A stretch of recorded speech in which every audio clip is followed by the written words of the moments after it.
back, it's time to get groovy. Question, do you remember that movie? Welcome back to Remember That Movie.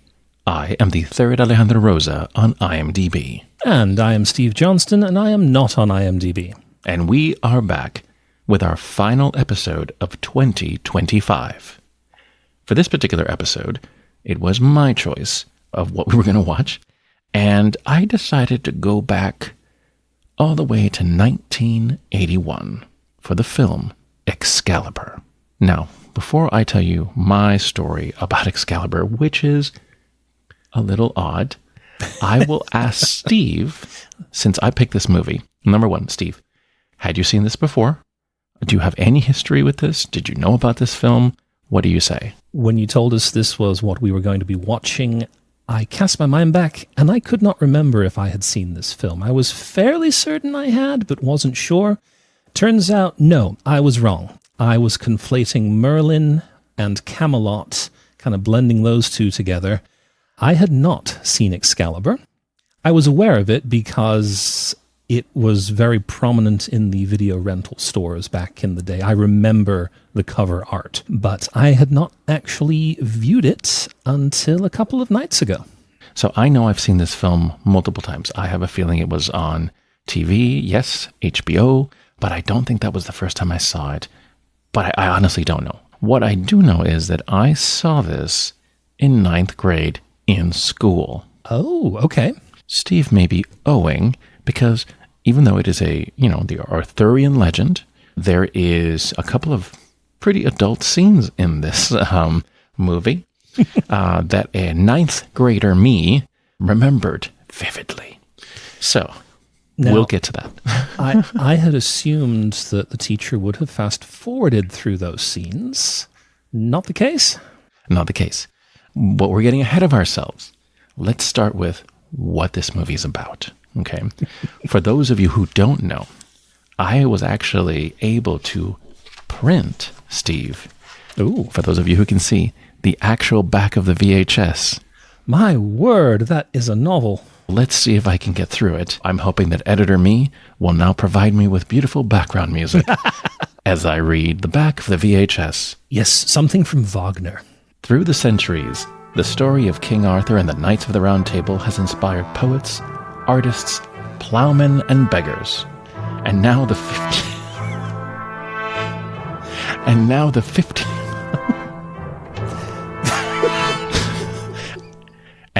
1500-year-old tale, first relayed from generation to generation by wandering balladeers, receives its... Who wrote this? Receives its most shimmering, brooding, glorious retelling. Excalibur. From director John Boorman comes the luminous recreation of the waning age of magic and the dawn of rational thought. A legendary saga of war and passion told in an unforgettably exquisite cinematic style. All the elements of Sir Thomas Malory's classic Le Morte d'Arthur are here. Arthur, the boy king, removing the magical sword Excalibur from the stone and setting out to unite the land.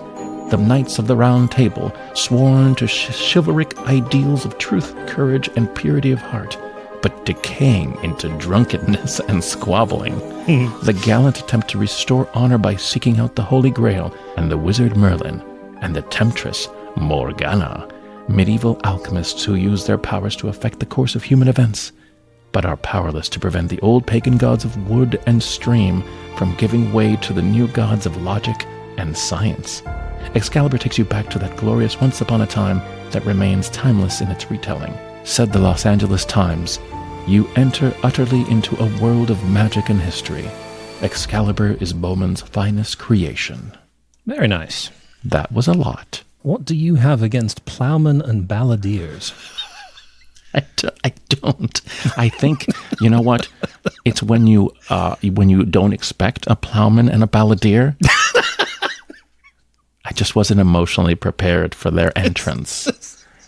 I'm now just picturing there being a knock on your door. You open it, it's a plowman and a balladeer. I was not expecting you. Exactly. See? We're on the same page. Actually, the plowman and a balladeer, that would be a good name for a pub. Yeah.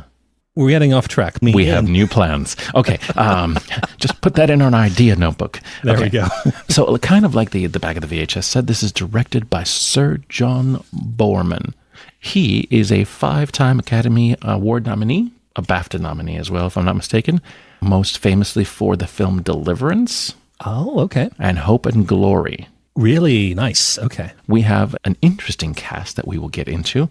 But before I do that, I kind of have to continue my story. I need to tell it because it's awkward. Am I correct that in English class you were reading Once and Future King and then you watched the movie to accompany the book? Or take me on this tale? Well, the problem is that all I remember is watching the movie. I don't know what we were studying.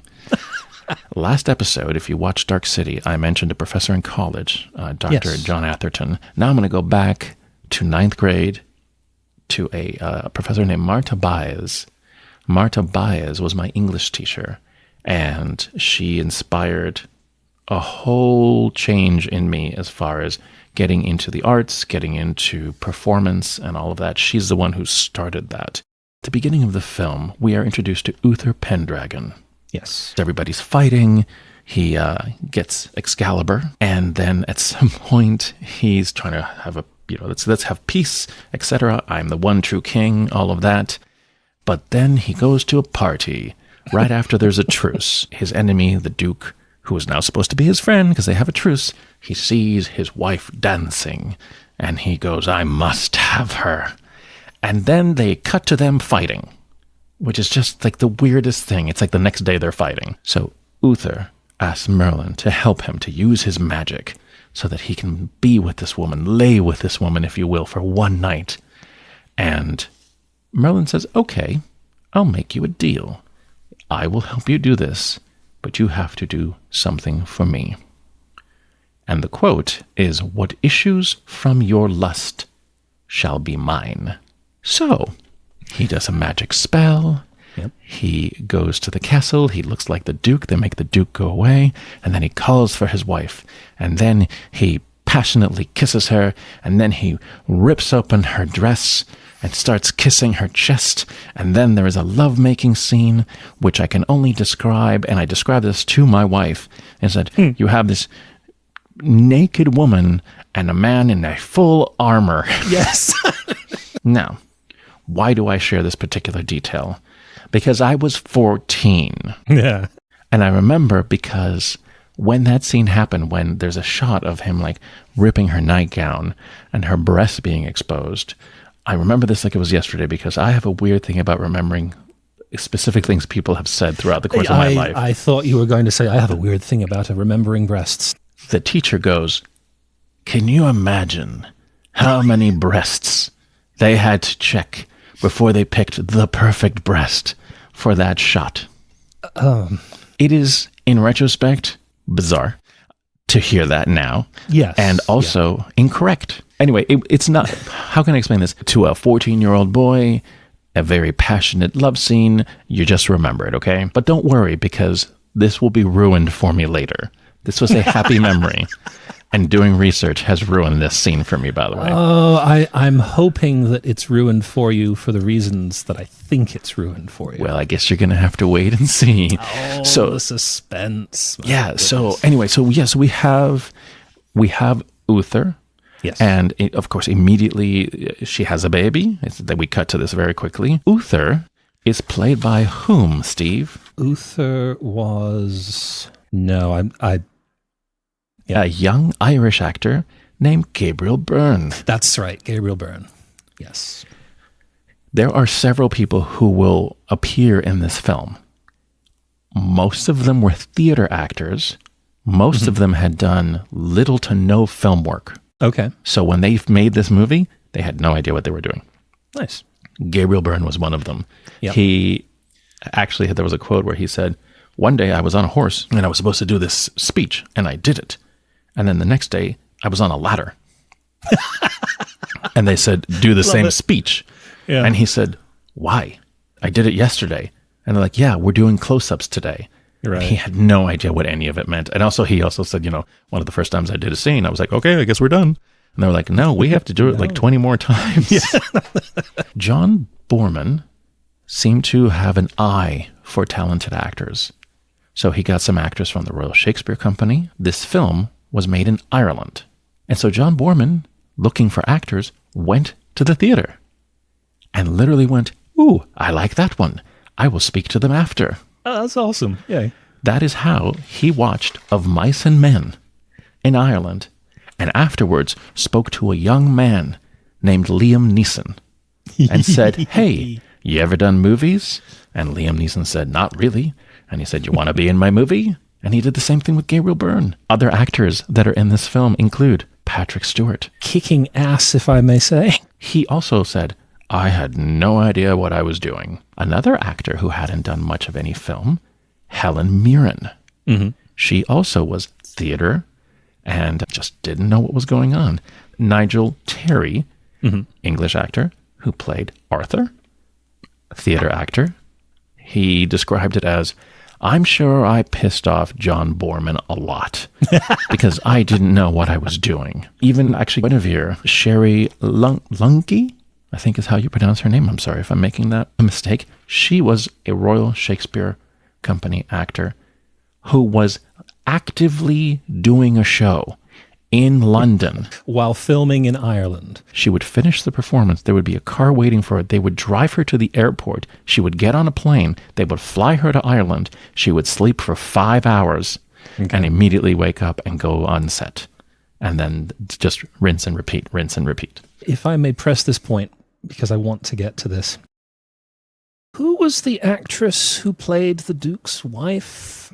The actress who played the Duke's wife is a lovely actress named Katrina Boorman, which I would later discover was Sir John Boorman's daughter. She was all of maybe 19. The wonderful sex scene that we described with Gabriel Byrne was with this young lady while Dad filmed it. Yeah. That bothered me to no end. So, jumping ahead. Must have been awkward. You know what? Okay, so here's what's funny. There was actually a documentary, which we'll talk about later, which I actually watched. And they interviewed her, and it was a documentary that was made like 30 years later. And of course, in the interview, somebody went, "Was that awkward? That scene?" And she said, it was more awkward, I feel, for the two actors, because Gabriel Byrne and the actor playing the Duke kept, they had to be in and out because she's seeing the Duke. Yes, so that's right. Both actors had to do this scene with her, and then they cut in between the two of them. She said, "I actually felt bad for them because I think they felt awkward, like ripping the dress off of like a 19-year-old girl." And yeah, so she said, it was totally awkward. She also said, during an intense sex scene while your dad is in the room, if you can do that, you can do anything. Another funny thing that just to add, Gabriel Byrne, he started doing that scene. And then at some point they yelled, "Cut." They said, "All right, let's take a break." And they said, "Katrina, you can go home. Gabriel, you have to stay." And he said, "Then they brought out this pink pillow.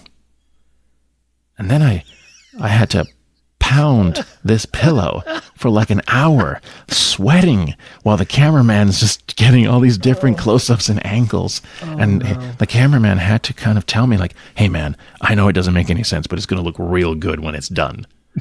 But that's not the only thing that happens in this movie, folks. No. It's just what we had to cover. Interestingly enough, several of John Boorman's children are in this movie. I was going to say that was not the only Boorman name I saw in the credits. Charlie Boorman played young Mordred, son of Morgana. There was an older actor, Robert Addy, who played the older version of him.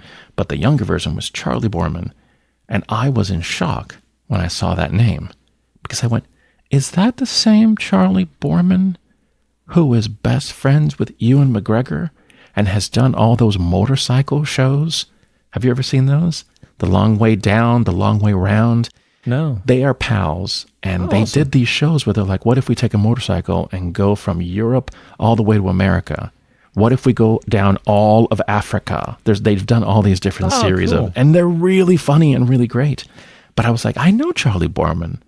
So yes, it is indeed him, and he showed up in the documentary. And then the last one, let's see if I can say it. Yeah, best of luck. It's like, I think it's like Telsky Boorman. I could see that, yes. Yeah, let's just guess it's that. She was the Lady of the Lake. There were actually two actors who played the Lady of the Lake. One of them was the one you could see, and one of them was the one mostly that you could see the hands. Yeah. Yep. The one with the hands was Hilary Joyelle, and she was hired because she could hold her breath for a long time. Very good. He started trying to make this movie in 1969. He provided a synopsis to United Artists, and the studio asked him instead, Steve, they said, okay, this is cool, but would you mind doing an adaptation of The Lord of the Rings instead? Really? So he spent, I think, like 6 months, him and a co-writer, whose name we can't read very well, Robo Pallenberg. They worked together and created what they thought would be the beginning of this. Tolkien communicated with him, and he was like, is it going to be animated? And John Boorman was like, no, live. We're going to do it live. He had this idea of using children for hobbits, etc. The author was a fan. He was like, okay, let's do it. Then something happened. Several British films at that time had failed miserably. Okay. And so they were less inclined to kind of do that. Then, in 1975, he gets paid by Warner Brothers for a first draft of Excalibur. Okay. And then they go, ooh, we like this. Would you mind doing something first? Jeez. We'll do your thing, but could you do the sequel to The Exorcist called The Heretic, Exorcist 2? Do that first, and then we'll do your movie. And he went, okay. And so he did. And that movie was a massive failure. And they reneged on their promise to do Excalibur. Of course. So out he goes. Then something really cool happened. Steve, what cool thing made fantasy and science fiction and all that really hip in 1977? Fantasy and science fiction? Just general. What cool movie came out in 1977 that made people go, oh yeah, we want neat stuff like this? Star Wars? Ding, ding, ding, ding, ding. Star Wars made everybody fans of science fiction, and, they were more into cool things. And also in the late 70s, Mary Stewart wrote a trilogy about Merlin, this trilogy of novels that became super popular. So then Orion Pictures goes, hey, let's make Excalibur. So that's how he finally gets to make his movie. And he makes it in Ireland. I find a lot of this film very fascinating. One of the things about it is, Steve, did you notice the armor? You couldn't miss the armor. Because the armor was real. They had an armorist. The armorist said, first they said they needed 7 armor suits of armor. Then they said it was going to be 14. It ended up being 106. Oh, jeez. In 3 months. Oh. Yeah. So they used real armor. It was all heavy, and they couldn't take it off. It looked it. My favorite quote was from Nigel Terry, who said, everything in the movie is real. If you see smoke, it's real.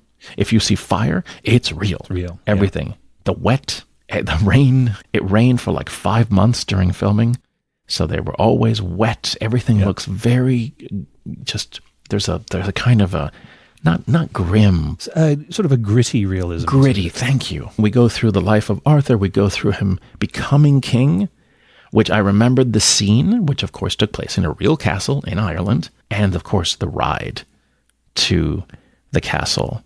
Merlin tries to explain to him, this is who you are, this is what you need to do. And the next thing you know, he has a group of, knights that are going to follow him. And he finds out that Patrick Stewart's character's castle is being attacked because they're all arguing about whether this boy can be king.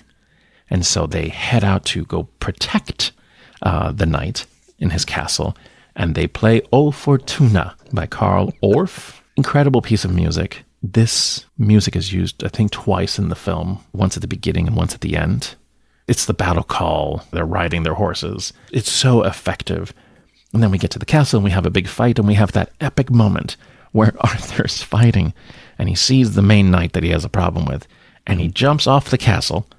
This is not realism. He jumps off the castle and the guy is on a horse and he knocks him down into the water.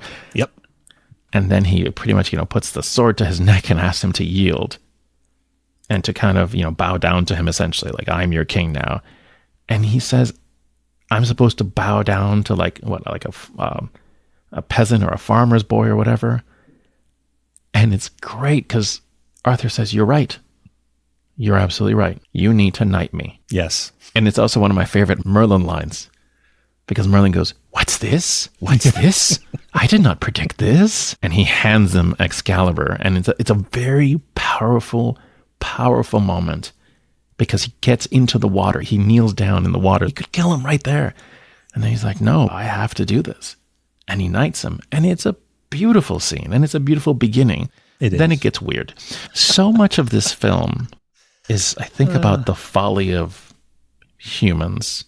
Yes. Often the folly of man humans. Yeah, mostly the folly of man. Mostly. I mean, of course, he's been king for 5 seconds, and he immediately falls in love with Guinevere. Absolutely. Okay, so here's something that I will tell you is different this time around watching this film. I never appreciated Merlin. You know, imagining watching this as a 9th grader, I could understand that. But now, Merlin's fantastic. He's one of the best characters in the movie. And here comes the folly of man. He's excited. He's watching Guinevere dance around. Everyone's happy. Yeah. And he's like, I'm falling in love. I'm falling with her. Merlin, can you see? Can you see who my wife will be? And Merlin I love this part. Just looks and goes, Guinevere. It's Guinevere. And he goes, and then almost immediately goes, and a beloved friend will betray you. And then he goes, Guinevere. Yeah. And Merlin's response is something, are you even listening to what I'm saying? He snaps his face over, looks at him like, seriously? He says, did you not hear the warning? He goes, love is death as well as blind. Yes. I think what I missed as a younger person was the enlightenment of Merlin. The things that Merlin predicts as he's sitting back watching and going, oh, you idiots. You idiots. One of the other huge things in this is the introduction of Lancelot, the super hottie with a warrior's body, who also ends up showing the test of Arthur. And eventually they become friends. And then he and Guinevere, well, it's not going to go well, is it? What did you think going into this film? I was not prepared for this film. It took a good 20 minutes before I realized, oh, this is epic in its scope, and therefore we are going to jump around a whole hell of a lot. I want to say this covers about 50, 60 years worth of events. Yeah. And so we never linger on any one person or one event for too long. And then the very next scene can be a huge time jump. Once I wrapped my head around that, it was much easier to swallow. The scene that taught me this lesson and then allowed me to enjoy the rest of the movie without getting too confused was following Arthur and Lancelot's meeting and battle. They duke it out, they become friends, and then we immediately cut to all of the knights running up a burning hill, getting to the top and declaring, we've won, we've driven all the forces out, we are victorious. And then I realized, okay, yep, a good amount of time has passed between that scene and now I understand what we're doing. Fantastic, let's carry on. And then the rest of it was far easier. There are time jumps. It's like Arthur doesn't exist. Arthur is a baby. Arthur is a young man. Arthur is a king with a beard. Arthur has claimed victory. Arthur has built a castle. Camelot's been built now. Camelot is built. Okay. Yep. Bad things happen. Arthur is old. Arthur seems to be dying. And then we all the way to the end. It does jump around. And I think I know why. This movie was supposed to be 3 hours long. Okay. This movie was cut down. Even that, though, I think 3 hours, they'd still have to jump around a whole heck of a lot. I agree. Because, again, all right, 3 hours, that's 60 years, so 20 years for every hour. It's still a lot. You're going to miss some stuff. It also didn't help that for the first 20 minutes of the movie, I could not tell who was who. I knew Uther Pendragon had just forged an alliance with the Duke, and now they're at a party, and I'm looking at the three people sitting at the table going, which one's Uther again? And I was wrong. I thought it was the guy still in the armor. No, it was the one on the end sitting next to the guy in the armor, but I sorted it out eventually. It's messy. His dream was to create this huge epic. And yeah, I think you needed a couple more drafts to like cut this back down. Maybe you were trying to do too much. Maybe you needed to do more than one film. I think more than one film probably would have helped. And although I say it took me a while to get into the epic scope, I do have to say that by the end, I was totally on board. I was okay with it. I very much enjoyed it. This movie left me feeling good. But yeah, the jumping around, and there are some parts toward the end, especially when we get to the quest for the Grail, where you have to stop and ask, okay, again, what's going on? When are we? Yeah.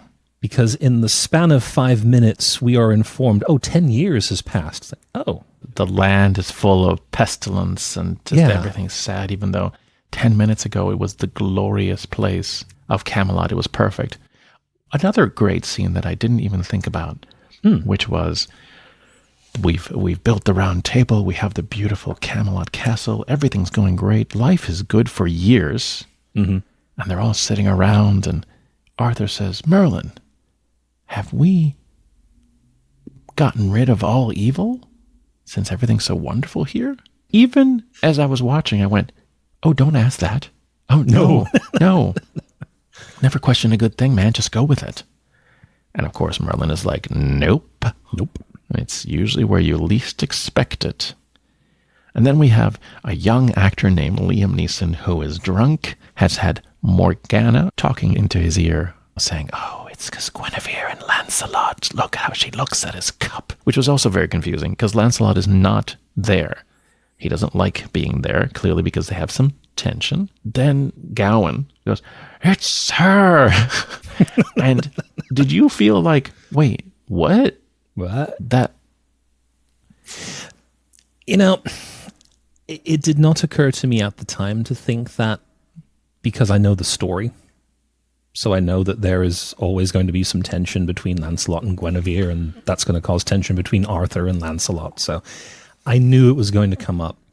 And the way they set up this scene with the idea that, everything is great, everything is wonderful, we've gotten rid of all of the evil from without. And I want to say it's Guinevere who makes a comment after being accused that, you guys are all bored, so now you're making stuff up. Because they're used to fighting, and now they're not fighting anymore. Right. So we're going to pick fights internally. It's weird. It gets weird. This part of the story gets really odd. We have the introduction of Percival, which is fantastic. A young man who, runs after Lancelot. Who, I want to be a knight. This was my second scene change that I made note of, because I absolutely loved that Percival's chasing Lancelot, follows him into Camelot. Lancelot says, right, you're going to start in the kitchen. So Percival is making his way through the castle to get to the kitchen. He walks across this balcony and looks down and sees the knights of the round table all standing. And then they sit, he walks off, and I think, we're going to get some round table action. Nope, quick cut to whatever the next scene was. It's like, but you teased me with the table, why? We gotta keep moving. Yeah. As I wrote in my note, quote, do try to keep up the movie. There's a scene that kind of builds on this. Lancelot has to accompany Guinevere. They're having this kind of conversation. They don't know each other very well. There's these young ladies in a cart, and they're all giggling. They're going, hee. They're all interested, essentially, in you, because you're super handsome and all that. Was there any one of them that could? He goes, no, there's one woman who has my heart. Okay. And then she goes, who is it? You. He says, I will love you as the queen. I will love you as the wife of my best friend. While you live, I will love no other. And what I wanted to say, had I been in the horse behind them, would be like, dude, what the hell? What are you doing? That makes no sense. It's kind of creepy and rude. It reminded me of the Love Actually scene. When you've got the signs, right? Yeah. I will always love you, whatever. While your best friend is in the other room watching TV. That's what this scene reminded me of. That scene is still not okay, folks. And neither is this one. And unsurprisingly, she doesn't know how to react. And this leads to some very intense tension between them. Oh, yeah. I find that several scenes in this film have a lot to do with lust. One of them, a slight bit of incest. Slight? It's sad, but I do love the moment where Lancelot and Guinevere finally consummate their attraction. At some point, Guinevere runs to the forest where Lancelot is, and there's a lot of kissing, and the next thing you know, everyone's clothes fall off. Kudos to John Boorman for this, because we have never seen Lancelot out of armor. He has always been wearing a suit of armor, even when he's napping under trees. So to suddenly have him be in the nude, it's like, oh, okay then. And he's in the nude twice. Yes. He has a dream, and in the dream, he's fighting a knight. And again, kudos to the actor Nicholas Clay, because that's Nicholas Clay. That is all Nicholas Clay. And he is fighting his own suit of armor, essentially. Yes. And then he wakes up with a sword in his side. And it's like, what? How did you manage that? So that's the first time we see him naked. And then we have the scene with Guinevere, and then they're both naked. They built it to look almost like the Garden of Eden. Beautiful lighting. And they're both sleeping on this moss-covered rocks. I did love that while they are being passionate, there is a deer in one corner of the frame. There are birds up in the tree. It's very Disney-esque. No, absolutely true. So the Garden of Eden comparison, yes, I can absolutely see that. They became really good friends, the two actors. They did a lot of scenes together, so they spent a lot of time together. Right. And they were just joking about the fact that scene was hilarious because, number one, it was freezing. So they were both freezing, and they were both truly fully naked, and they were both cold.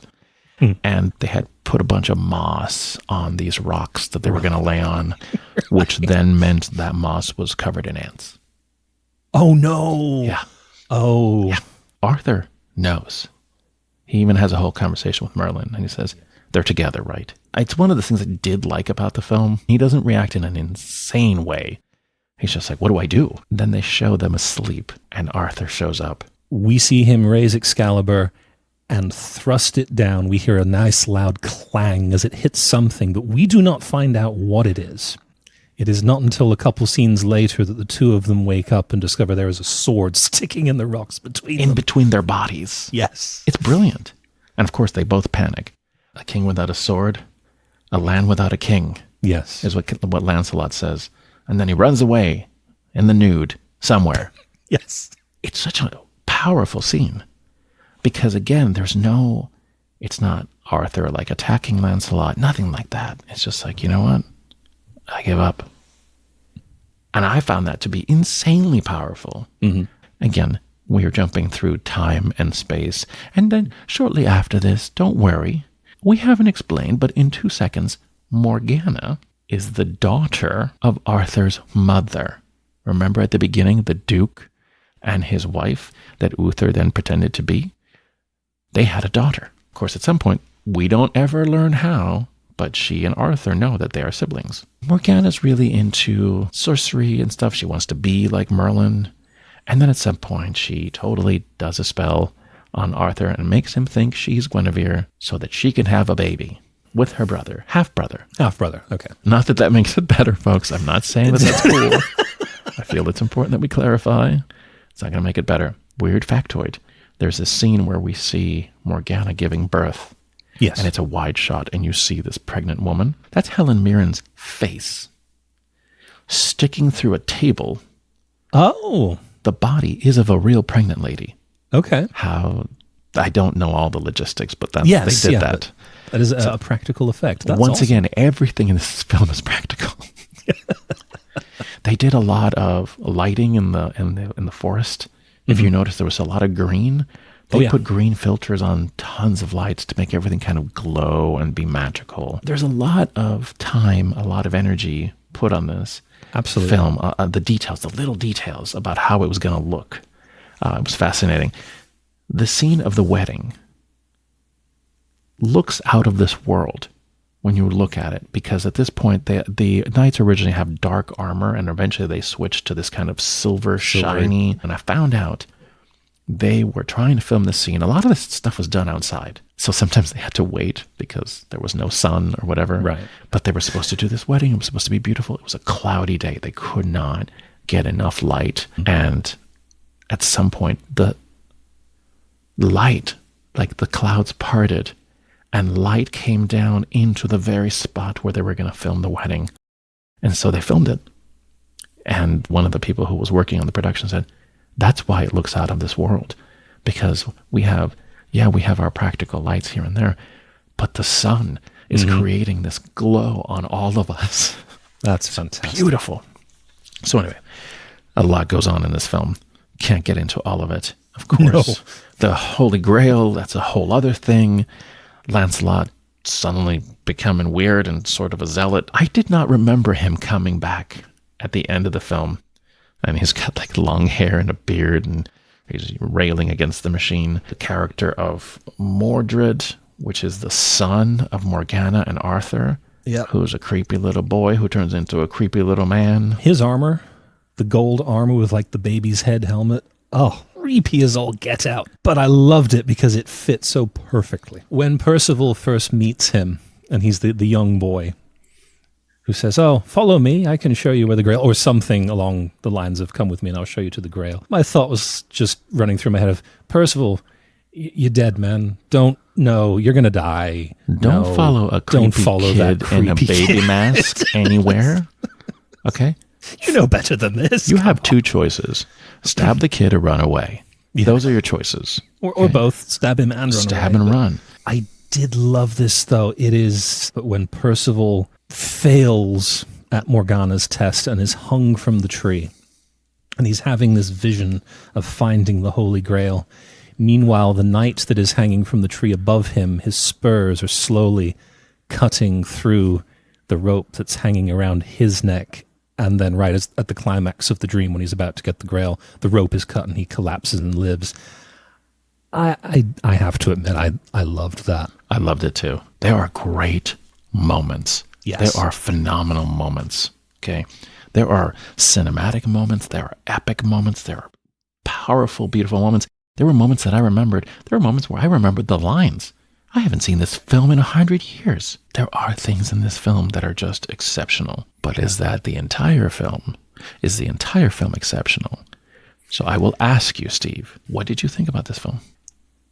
When we got to the end, and I do want to talk about the last few scenes, because the movie starts with Wagner, and it ends with Wagner. I kind of liked that we brought it back through use of the same piece of music. You know me, I am a big softie, and I will well up at the drop of a hat. If you take a beautiful piece of classical music and set it to some equally appropriately beautiful visuals, I teared up at the last few bits. When Percival throws the sword, the music swells, the Lady of the Lake catches it, and then pulls it down. And then Percival rides back to where Arthur is supposed to be, and Arthur's no longer there, and he looks out and he sees that the funeral ship is now pulling away. And I don't know how much of this was real, how much of this was post-effects, but the fact that we get the boat in the only ray of sunshine and the rest of the scene is just this dark and cloudy gray, loved it. And then the movie ends. And then we get to the credits. And I sat back and I said, you know what? I liked that. That was a good movie. I am glad I saw that movie. Can I tell you exactly why? In that moment, was there something that stood out that made me go, oh, that bit was great? No, I really couldn't pinpoint any particular details. It was just the overall feeling was that was really good. There are brilliant scenes. There are beautiful scenes. It is, as you said, I think a moment ago, a collection of all of these great bits and pieces. None of them, I don't think, particularly stand out over the others.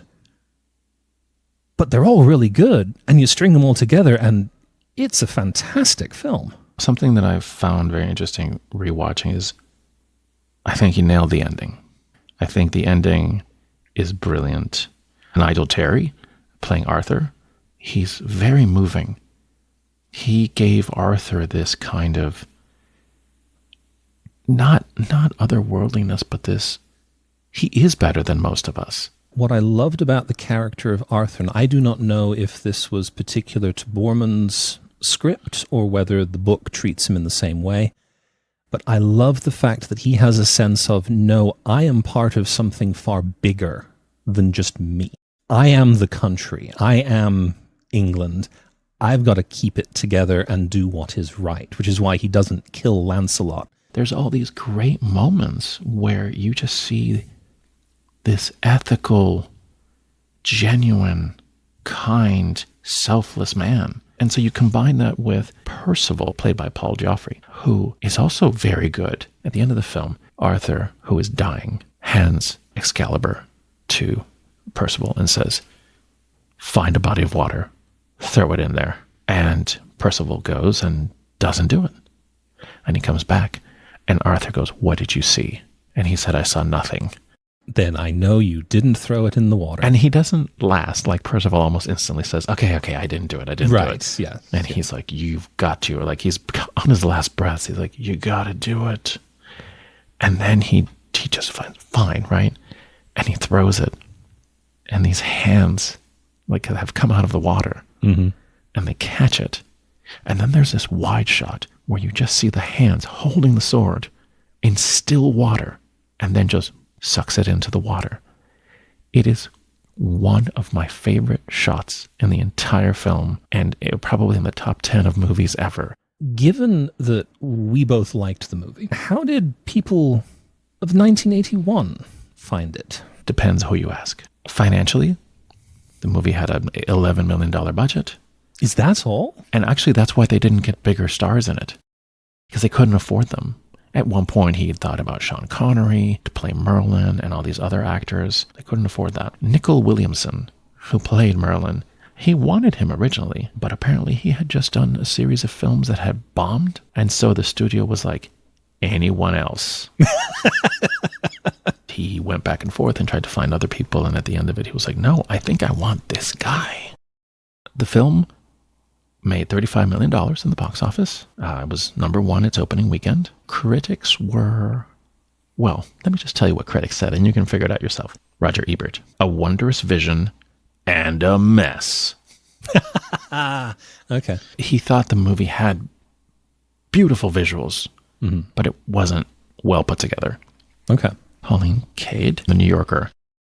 Crazy integrity, hypnotic quality, impassioned imagery. The dialogue is near atrocious. Excalibur is all images flashing by.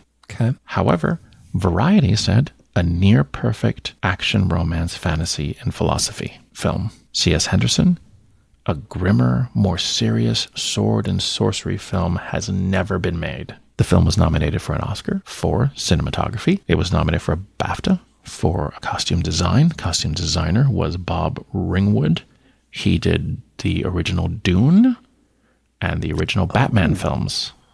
At Cannes, it was nominated for the Palme d'Or. It didn't win. Boorman did win an award there for Best Artistic Contribution. The music for the film, they used 3 pieces from Wagner and the 1 piece from Carl Orff. And then we had Trevor Jones did the rest of the music. Trevor Jones was a kind of unknown or barely known composer. I say this was one of his earlier works, which is why they could afford him. Right. Okay. They couldn't get a fancy composer. And we've done this before in other movies where they're like, yes, we can't afford this person, so we'll just get this person. Right. But this movie made him more famous. And then when a certain Jim Henson listened to him and said, hey, I'm doing a little thing called The Dark Crystal. You want to do? And then, hey, I'm doing a thing called Labyrinth. Yes. And his most famous soundtrack, do you know what it is? I'm assuming that it is 1998's Noir Dark City. Oh, I did not know that. Really? Yep. Yes, he did the soundtrack for Dark City. Well, number 1, that's really cool because that was our last episode. Number 2, that is also very wrong. I know that is not his most famous thing. Nothing about Dark City is the most famous anything. Precisely. No, but you'll know when I say it. His most famous pieces of music for a soundtrack, Last of the Mohicans. Oh. Which is, in my brain, probably one of the most epic. Yes. Yeah. I mean, that music gets stuck in my head. It's running through my head now. Thank you very much. There were 2 documentaries made about this film. One of them was made in 1981. It was kind of the making of, right? And the other one, which I highly recommend for everyone to watch, 2013. Remember, this movie came out in 1981. In 2013, they made a documentary about the making of Excalibur.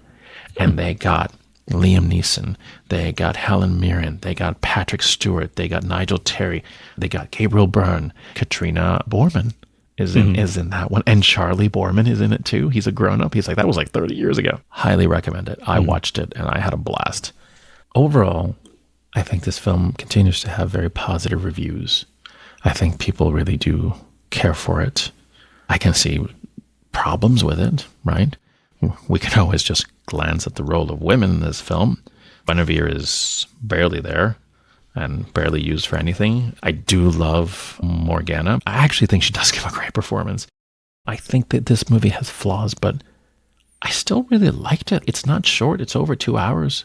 This is a 2 hours that you feel. I don't know if you had this experience, but at the end of 2 hours, I was ready for it to be done. Yeah, this movie does have flaws. It's got issues. It is choppy at places. There are times when the dialogue is not great. But at the end of the day, I'm willing to look past all of that and say, no, this is a really good movie. That is 1981's Excalibur. Thank you so much for listening. Thank you for watching. We are going to be on hiatus indefinitely for the time being. I have been working on this project since the pandemic, since 2020. I had a plan to direct an all-female Into the Woods. Then a global pandemic occurred, and there was no more theater, and I was desperate to do something. I didn't do that many the first couple of years. It was a lot about people's personal history with films throughout the course of their lives. It was very ambitious. It was way harder than I thought it was going to be. At some point, I realized that format was too much. And then I also realized that I really needed somebody to do this with me. And Steve was one of the guests that I'd had that I thought back to and thought, we had really good banter. I think someone who listened to the early episodes also said, hey, you and Steve got along quite well. And we have spent the last 2 years of our lives doing this now. Has it only been 2? Yeah, I believe it's only been 2. Oh, I thought it was a little longer. Maybe it could be, maybe it's 2.5. Yeah. 2 years of us having a plan with consistent episodes. Yes. Yeah. So we may have started before the 2 years, but I can't remember. I'm fairly certain we did. I'll have to look it up and we'll see who's right. It's probably him. But anyway, a case in point is just that it's been 5 years of working on this podcast, and I have enjoyed it very, very much, and I've loved the last 2 or 7 years that I've been doing it with Steve.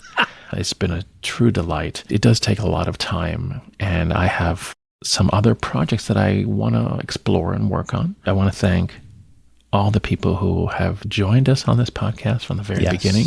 Everyone from Casey at the very beginning to Dr. Tracy, who's been on the show multiple times, my dear friend Elizabeth, who not only has been on the podcast, but is probably one of the most avid listeners of the podcast, and just everyone else, all those people who have listened, those people who have subscribed. Thank you so much. Thank you to our dear friend Sean in Japan. We've always said he's been kind of our secret producer from the beginning, and even got to be a guest on the podcast, which was really cool. Twice. Once from Japan and once from DC. Feel free to go look at Sean Keenan Photography on YouTube because his stuff is really cool, and he has a really cool YouTube channel. That's all. Again, thank you so much for everything. Thank you for 5 years. Since we don't know, we're just going to say, till next time. Sit back, it's time to get groovy. Question, do you remember that movie?